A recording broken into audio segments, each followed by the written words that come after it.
In this lesson, I am going to show you how to animate the state changes in UI Router using ng-animate.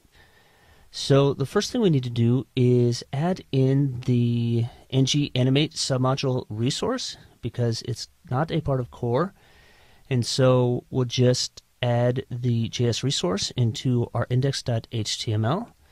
Then we'll hop into our main application file here and add in the ng-animate submodule, and then we will put our animations in the animations.css file. And so how this works is we'll define our base animation, and so using this syntax here, we'll go UI view, ng enter, UI view, ng leave. Okay, and we're going to set position to absolute. We will set left to 0. We'll set right to 0.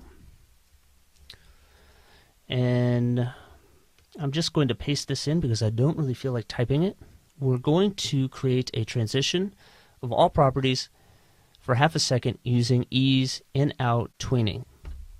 Okay, so now we've defined the base transition, and so we need to define an animation or transition from when a UI view state is initiated till when it is actively applied.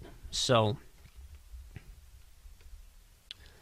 just copy this and we'll go ng enter, and we'll start with opacity of 0.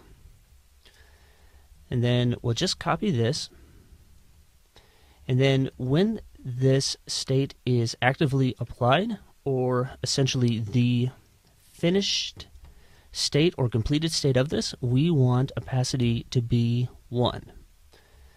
Okay, and what we are going to do now is just copy this, and we're going to reverse it. So we'll go ng leave. So when ng leave is initiated, we're going to set the property, and then when it's actively applied, we'll set it to something else. So in this case, we wanted to go from full opacity to 0 opacity.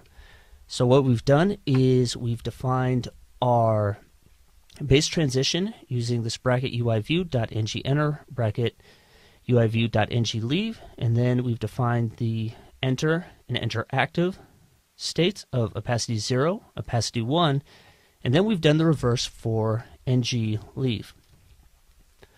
So let's hop into the browser and see this in action. Refresh the page, and you can see that now things are starting to actually really transition in quite nicely. And we were able to do that by just adding the ng-animate code or submodule into our code, and then defining these few simple states using CSS. I love ng-animations. I think it just really gives an application a one-up in terms of the user experience. They're super easy to add, and it just makes it look really nice. Thank you for checking out this lesson. I'll see you next time.